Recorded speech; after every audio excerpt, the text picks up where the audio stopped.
Hoje no nosso programa. Muito boa tarde, Marcelo Nova. Boa tarde, meu velho, tudo bem? Seja bem-vindo à Kiss FM mais uma Obrigado. vez. Estamos aqui com o Leandro Dali também, que é guitarrista da banda do Marcelo Nova e também do Camisa de Vênus, né, Marcelo? Isso. Leandro, só puxa o microfone que ele tá meio afastado de você, deixa ele mais perto, pode puxar, pra gente captar melhor a sua voz. Isso. Marceleza. Diga, meu velho. Uma honra estar recebendo você aqui, porque sou seu fã há muito tempo, estava contando as histórias aqui de todos os shows que eu já assisti, do Camisa de Vênus, os seus shows solo, né? Hoje você veio aqui pra gente falar a respeito desse show que vai acontecer dia 24, é sábado que vem, em São Paulo, né? No Teatro Safra, um show que vai rolar às 9:30 da noite. Estão falando já esses detalhes que é pra o pessoal já decorar a ideia, depois a gente repete. Então no sábado, dia 24, às 9:30, Teatro Safra, Camisa de Vênus, toca Raul. A primeira parte do show nós tocamos canções de Raulzito e na segunda, canções do Camisa Elétrico, né? A primeira parte é acústica, a segunda parte é elétrica. A primeira parte Raulzito, segunda parte Camisa de Vênus, é isso mesmo, dois shows em um só. Sensacional, que coisa melhor que isso, né? não, ninguém pode reclamar, né? Vai ter de tudo. Ô Marcelo, então assim, nessa parte que você vai tocar o Raul, você vai tocar, evidentemente, as músicas do Panela do Diabo, que é o disco que você fez com o Raul, mas também tem outras músicas de outras fases do Raul, né? Tem canções dele com Paulo Coelho, tem canções dele com Cláudio Roberto e tem canções dele comigo. Raul em todas as épocas. Maravilhoso. O diferencial é que não é o Raulzito de Tente Outra Vez, ou A Maçã, ou Guita. Nós privilegiamos a faceta rock and roll de Raul. Então é rock do Diabo, é rock das Aranhas, é rock pra tudo que é lado. Rock and roll mesmo o negócio, né? Como o Raul sempre foi, né? Ele teve, lógico, essa fase de baladas, aquela fase mais popular dos anos 80, mas ele ao vivo era o rock and roll personificado, né? Você esteve no palco com ele em dezenas de apresentações e pode falar melhor do que qualquer um sobre isso. Aliás, eu gostaria que você falasse sobre isso, dessa fase aí que foi o final da vida do Raul, infelizmente, né? E que você meio que resgatou o Raul, né? Muita gente não sabe dessa história, eu percebo até por essa convivência com a audiência da rádio e tal. Muita gente não sabe do que se passou nesse período, que o Raul estava numa fase difícil da vida dele, né? Devido ao consumo excessivo de álcool e tal, a carreira dele não andava bem e você foi um do responsável por dar uma dignidade para ele naquele momento, né? Eu e mais, na verdade, 17 pessoas, fomos 18 pessoas ao todo, entre músicos, produtores, gente do meio de empresários, e, enfim, fomos 18 pessoas que achamos que ele estava num patamar abaixo do que ele deveria estar. Sem dúvida. Então, ao invés de ficarmos só, coitadinho, aquela velha história do lamentorium. Uhum. Então, não houve nada de heróico, não houve nada de espetacular, apenas uma questão de solidariedade humana e de amigo mesmo. De respeito, né? Exatamente. Essa é a palavra, de respeito. Exatamente. Muito bacana. E aí, como é que foi? Vocês primeiro gravaram o disco e saíram em turnê? Não, foi tudo muito, como já era previsível, tudo muito desordenado. Na verdade, a nossa turnê começou por puro acaso, porque nós éramos amigos já há alguns anos. Ele frequentava a minha casa e eu a dele, mas nós não tínhamos trabalhado juntos, né? Quando fizemos a nossa primeira parceria, que foi Muita Estrela pra Pouca Constelação, ele foi gravar conosco, com o Camisa, no nosso disco. Passou o tempo e ele estava indo lançar um álbum solo dele, e eu ia lançar o meu primeiro álbum solo, Marcelo Nova e Envergadura Moral. Nós íamos lançar discos solos simultaneamente. Então, eu o convidei para ir a Salvador para participar do lançamento do meu disco. Para participar, que eu digo, para ver, para assistir. Certo. Né? E no meio do caminho nós decidimos que ele ia subir no palco, ia tocar meia dúzia de músicas, e foi tudo na base meio que na base do improviso. Essas 6 canções agradaram em cheio a plateia, que não estava esperando por aquilo. Claro. Decidimos fazer mais 3 shows para ver como é que ficava, e os 3 viraram 50. Sensacional. Mas foi tudo sem nenhum planejamento. Assim que é bom, né? Rock and roll no improviso mesmo. E aí vocês viajaram o Brasil E o disco, mas o disco sai depois, né? O disco inclusive saiu praticamente no dia em que ele faleceu. Que coisa, né? Coisa do destino, né? Tu faz o quê? Isso, 30 anos agora, né? 29 anos. Né? O ano que vem. Foi 89. Vocês estavam gravando. Vocês gravaram em 89 mesmo? Gravamos em 89. Vai fazer 30 anos. O disco saiu em agosto de 89. Agosto de 89. Pois é. E aí, Raulzito entrou pra história definitivamente. Marceleza continuou com sua carreira aí, muito importante no rock brasileiro, lançando discos solo, retornando com Camisa de Vênus, né? Em mais de uma ocasião. O Camisa retornou, acho que agora de uma forma mais sólida, lançando um disco inédito depois de 20 anos, não foi? Porque senão, sabe o que acontece? Quando nós fizemos a turnê digamos, Volta, porque havia 20 anos que nós não tocávamos juntos. Sim. Né? A última vez tinha sido em 96. Sim. Então o Camisa tinha lançado o Quem é Você, o álbum. Então 20 anos depois, era 2015, 19 anos, quase 20 anos depois, nós fomos fazer uma turnê da Volta. E nessa turnê eu constatei uma necessidade artística de ter que trabalhar. De não viver só das glórias já conquistadas. Fundamental, né? Poderia ser muito fácil para mim. Claro. Porque a quantidade de hits que nós temos é suficiente para fazer 2 shows sem repetir música nenhuma. Sem dúvida. Então, o pessoal quer sempre ouvir aquelas músicas. Exatamente. Né? Então eu poderia tranquilamente ter ficado no meu nicho ali quietinho, só me repetindo. Sim. E satisfazendo a vontade da maioria, como normalmente se faz, não é? Sim, é a zona de conforto, né, da maioria. Né? Mas olha, eu não nasci pra ser o maestro do baile da saudade, velho. Tá certo. Você tá entendendo? Essa possibilidade que eu tenho de estar criando, eu não vou colocá-la para debaixo do travesseiro, nem a pau. Até porque... Então, uma motivação pra continuar com a turnê, porque quando chegou no fim da turnê, nós fizemos de Natal a Porto Alegre. Nós passamos por praticamente todas as capitais e inúmeras cidades do interior do Brasil.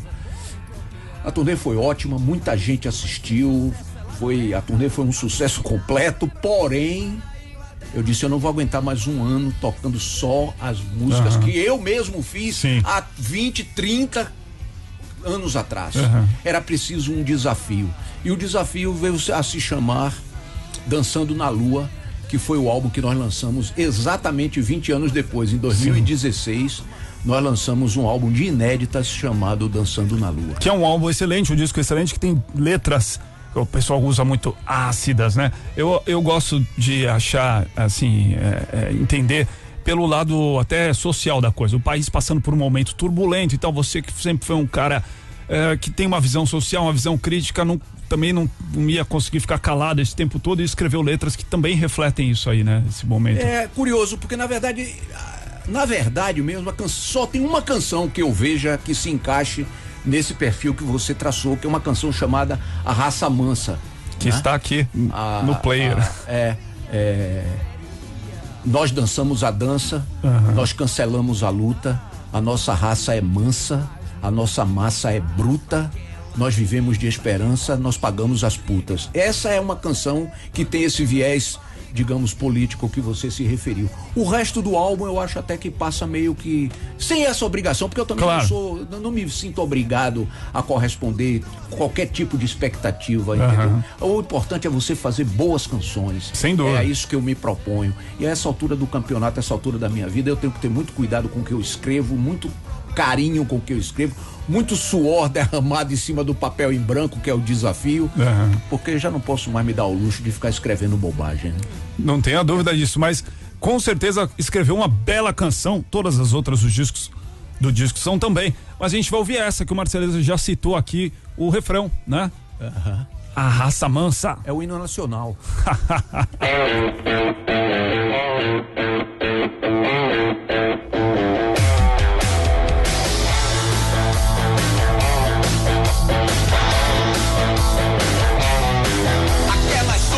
Dormiam distantes, hoje acordaram sobre o meu jardim. E o temporal arrancou o sentido de quase tudo que eu queria pra mim. Ultimamente tenho estado isolado, quase não saio mais está insustentável. Vai piorar antes que amanheça. Nós dançamos a dança, nós cancelamos a luta. A nossa raça é mansa, a nossa massa é bruta. Nós vivemos de esperança.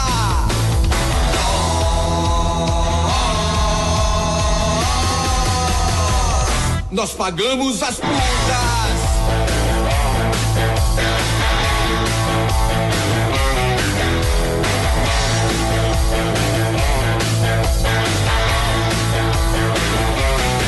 Quantos senhores, ministros, pastores, mais de 1000 palhaços no salão, convenceram o pobre do seu Zé que a fé substitui a razão.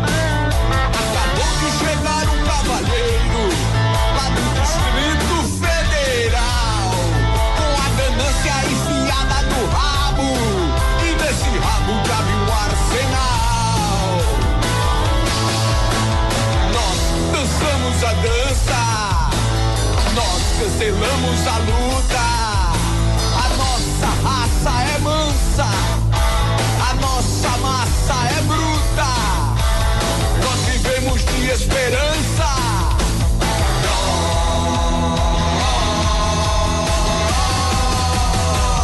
Nós pagamos as putas.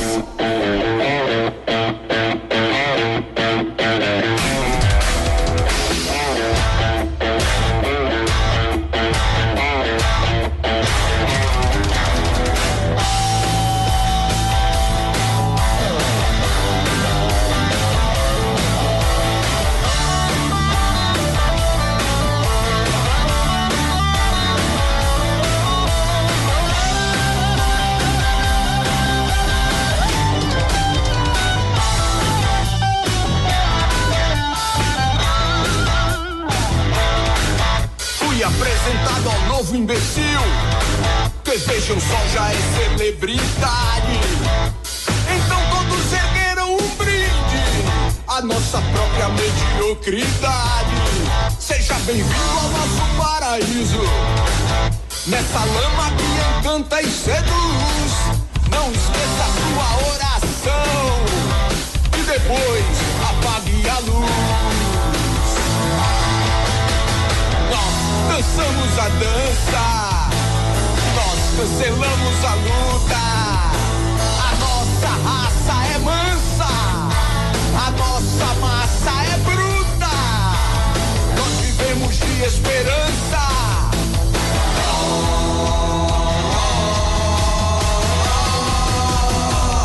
Nós pagamos as putas.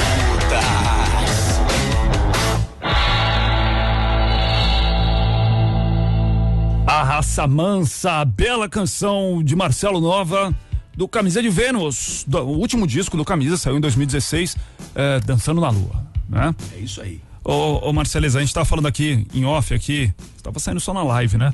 A respeito de você tem a sua carreira solo e o Camisa, com o tempo isso naturalmente se fundiu. Hoje em dia é praticamente a mesma banda, não é? Tem o Leandro que faz um jogo duplo sentido. Vai fazer, Rosão? Fala aí no microfone, Leandro, tá fechado agora.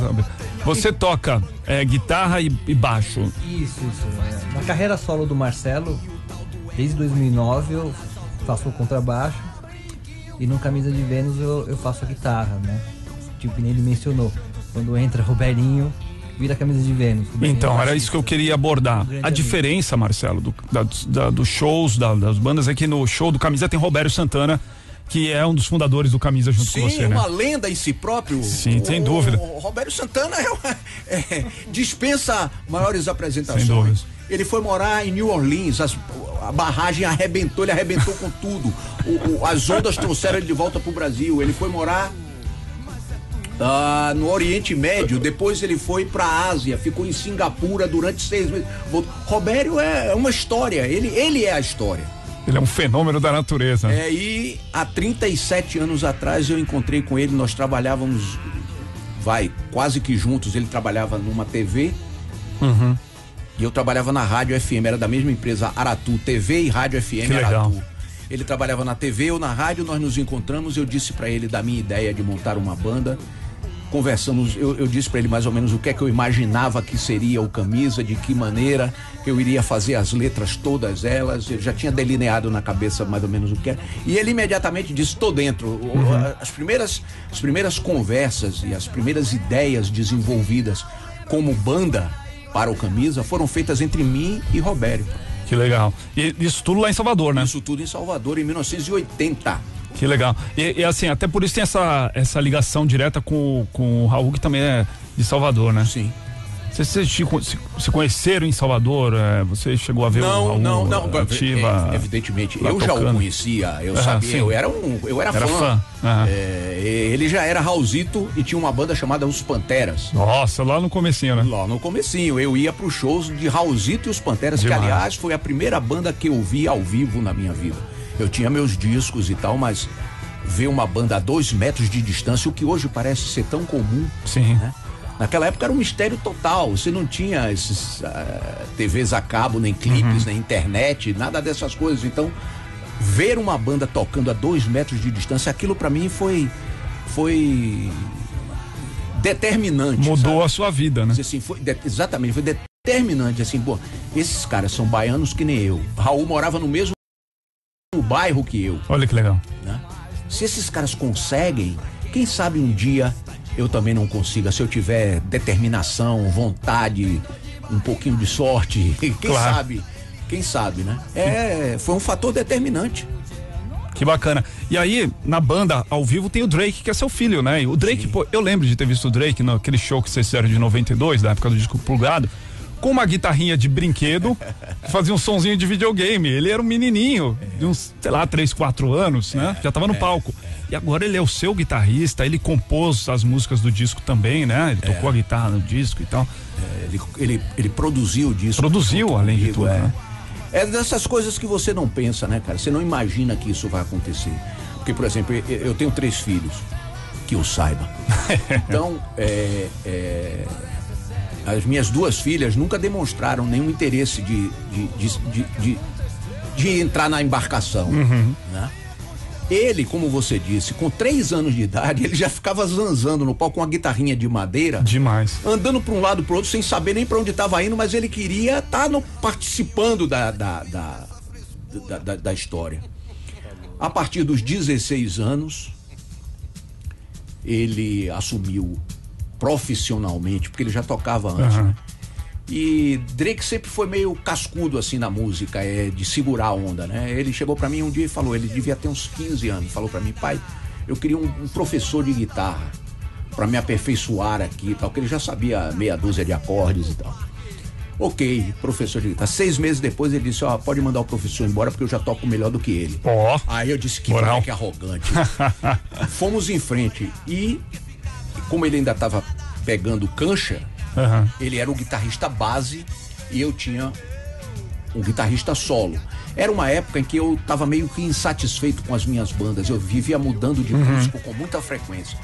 E um show desses, tinha um guitarrista que tinha seus 40 anos, ele com 16, né?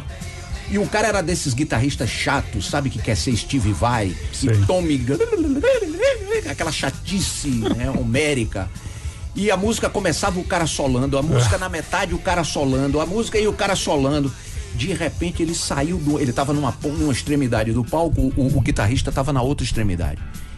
Ele saiu de onde ele estava, cruzou o palco, grudou no ouvido do cara e berrou: segura em dó, porra! Segura em dó! A partir daí, eu tive que tomar uma decisão. Digo, não, o moleque tem que estar dentro da banda. Ele, né? Praticamente botou o guitarrista pra fora. Tipo, é o cara. Com 2 gritos no ouvido. E ele tava certo. Tava certo. Absolutamente mais importante. certo, né? Eu disse, bom, vou ter que promovê-lo a... E aí ele pegou gosto mesmo pela coisa. Hoje ele tem um estúdio, ele produz outros artistas, ele grava, ele mixa. Ele gostou do negócio, caiu de cabeça mesmo. E aí você tava falando que nesse show... Quando você faz o show com a banda solo, você toca guitarra. Nesse show do Camisa, você não toca guitarra. Então o Drake segura tudo sozinho. Não, com o Leandro. Com o Leandro, mas sim, é porque aí o Leandro toca guitarra e entra o Robério. É verdade. É assim, os meus shows solo são Marcelo Nova e Drake Nova nas guitarras, Leandro Dali no contrabaixo e Célio Gloucester na bateria. Somos um quarteto. Certo. Quando é Camisa de Vênus, você pega esse quarteto e adiciona Roberto Santana no contrabaixo. Como o Leandro toca contrabaixo comigo, ele passa pra guitarra e o Robério entra no baixo. Mas é praticamente o mesmo pessoal. É que no Camisa eu não toco nada, eu só canto no Camisa. É a formação clássica do Camisa. 2 guitarras, baixo, bateria e vocal. Sensacional. É isso que a gente vai ver então sábado, dia 24. 21h30. Sábado agora. Né? Dia 24, né? Às 9h30 da noite, no Teatro Safra, aqui na Barra Funda. Né? Estão todos convidados, ouvintes da Kiss FM.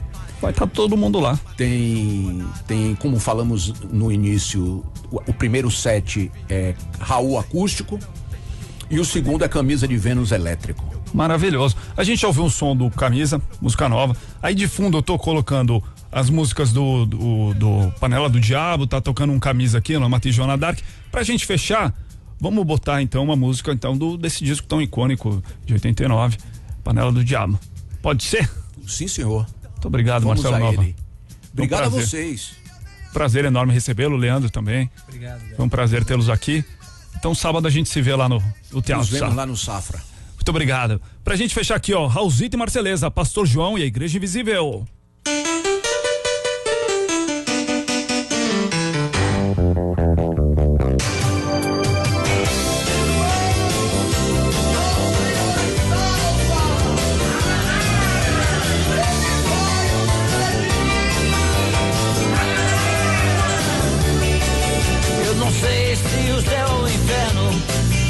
Dos dois cê vai ter que encarar.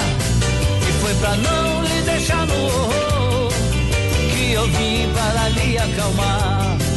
Se o pecado anda sempre a seu lado e o demônio vive a lhe tentar, chegou a luz no fim do seu túnel, minha filha, o meu cajado vai lhe purificar.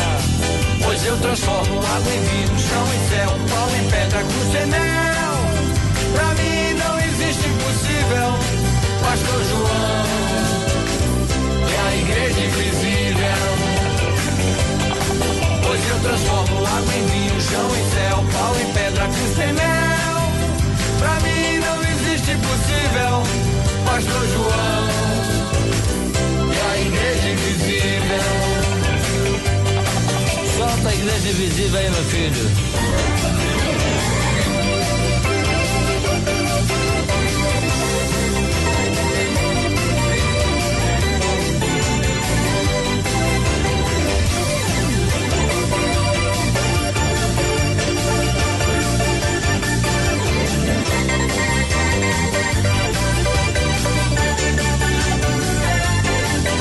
Eu transformo água em vinho, chão em céu, pau em pedra, cruz em mel. Pra mim não existe impossível, Pastor João e a Igreja Invisível. Pois eu transformo água em vinho, chão em céu, pau em pedra, cruz em mel. Pra mim não existe impossível, Pastor João e a Igreja Invisível. Para os pobres e os desesperados e todas as almas sem lar, vendo barato a minha nova água benta, 3 prestações qualquer um pode pagar. O sucesso da minha existência está ligado ao exercício da fé, pois se ela remove montanhas, também traz grana e um monte de mulher. Pois eu transformo água em vinho, chão em céu, pau em pedra, cruz em mel. Pra mim não existe impossível, Pastor João e a Igreja Invisível. Pois eu transformo água em vinho, chão em céu, pau em pedra, cruz em mel. Pra mim não existe impossível, Pastor João e a Igreja Invisível. Pastor João e a Igreja Invisível.